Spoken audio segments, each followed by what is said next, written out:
सोचिए हम अपनी जिंदगी कितने नियमों के हिसाब से जीते हैं। ट्रैफिक लाइट पर रुकना, टैक्स भरना, वगैरह वगैरह। ये सब नियम इंसानों ने बनाए हैं। पर क्या कभी ये ख्याल आया है कि कुछ कानून ऐसे भी हैं जिन्हें इंसानी समझ से परे कहीं और से आया हुआ माना जाता है? तो सवाल यही उठता है कि ये परम कानून ये आते कहाँ से हैं आखिर। आज हम इसी दिलचस्प सवाल की परतों को खोलने की कोशिश करेंगे। तो चलिए सबसे पहले और सबसे जरूरी सवाल से ही शुरू करते हैं। आखिर ये दैवीय कानून है क्या चीज? मतलब सीधे सीधे कहें तो दैवीय कानून वो नियम हैं जिन्हें किसी ईश्वर या किसी डिवाइन पावर से आया हुआ माना जाता है। ये सरकार या समाज के बनाए कानूनों से एकदम अलग हैं, क्योंकि इनका सोर्स कोई इंसान या सरकार नहीं, बल्कि कोई दैवीय शक्ति होती है। पर यही बात इसे इतना पावरफुल क्यों बनाती है? आखिर क्यों दैवीय कानून को एक अलग, एक ऊंचा दर्जा दिया जाता है? इस टेबल को देखिए, यहाँ पर फर्क एकदम साफ हो जाता है। दैवीय कानून का स्रोत अलौकिक है, इसीलिए माना जाता है कि इसे बदला नहीं जा सकता। ये पत्थर की लकीर जैसा है। दूसरी तरफ इंसानों के बनाए कानून हमारी ज़रूरतों के हिसाब से बनते और बदलते रहते हैं। जैसे ट्रैफिक के नियम आज कुछ और हैं, कल ज़रूरत पड़ी तो बदल जाएंगे। तो असल में यही वो बेसिक मान्यताएं हैं जो दैवीय कानून को इतनी ताकत देती हैं। ये सोच कि ये नियम किसी ऐसी शक्ति से आए हैं जिसके पास हमसे कहीं ज्यादा ज्ञान है, इन्हें इंसानी छेड़छाड़ से ऊपर रख देती है। मतलब इंसान इन्हें बदल नहीं सकते, सिर्फ इनका पालन कर सकते हैं। लेकिन यहीं पर एक बहुत बड़ी मुश्किल खड़ी हो जाती है। अगर कानून बदल नहीं सकता, तो फिर बदलते हुए समय और समाज के साथ उसे लागू कैसे किया जाएगा?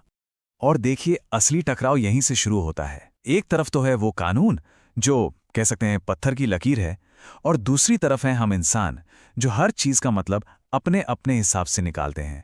अब इस मुश्किल से निपटने के लिए मोटे तौर पर दो तरह की सोच सामने आती है।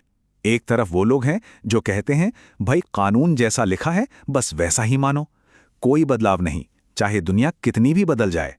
वहीं दूसरी तरफ वो लोग हैं जो मानते हैं कि कोई भी कानून संस्कृति और इंसानी समझ से अलग नहीं हो सकता, और वक्त के साथ उसकी व्याख्या भी बदलती है। और ये टकराव सिर्फ किताबों या बहसों तक ही सीमित नहीं है। इसने तो पूरे का पूरे समाज और इतिहास को एक शक्ल दी है। चलिए देखते हैं कैसे। अगर हम इतिहास में झांककर देखें तो ये बैलेंस हमेशा एक जैसा नहीं रहा है। मध्य युग में दैवीय कानून को ही सबसे ऊंचा माना जाता था। फिर आया ज्ञानोदय का दौर, जिसने इंसानी तर्क और सोच को सबसे ऊपर रखा।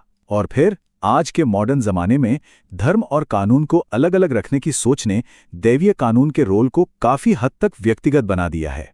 इस टकराव को समझने के लिए एक बहुत ही कमाल का उदाहरण मिलता है प्राचीन ग्रीस से। नाटककार यूरोपिडीज की लाइन दो तरह के न्याय की बात करती है। एक है इंसानी कानून जो अपराधी को सजा देता है, और दूसरा है दैवीय कानून जो शरण में आए व्यक्ति की हर हाल में रक्षा करता है, चाहे उसने कुछ भी किया हो। ये टेबल इस फर्क को और भी आसान बना देती है। देखिए कैसे इंसानी कानून व्यक्ति के कर्म पर फोकस करता है, उसने क्या किया, लेकिन दैवीय कानून उसकी स्थिति पर ध्यान देता है। क्या वो शरण मांग रहा है? एक कानून सजा पर जोर देता है तो दूसरा सुरक्षा पर। तो ऐसा बिल्कुल नहीं सोचना है कि ये सब तो बस पुरानी इतिहास की बातें हैं।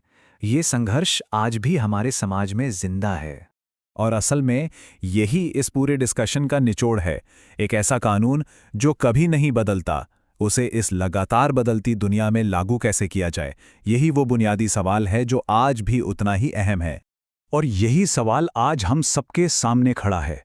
जब एक न बदलने वाला कानून एक बदलती दुनिया से टकराता है, तो रास्ता कौन तय करेगा, परंपरा या फिर प्रगति?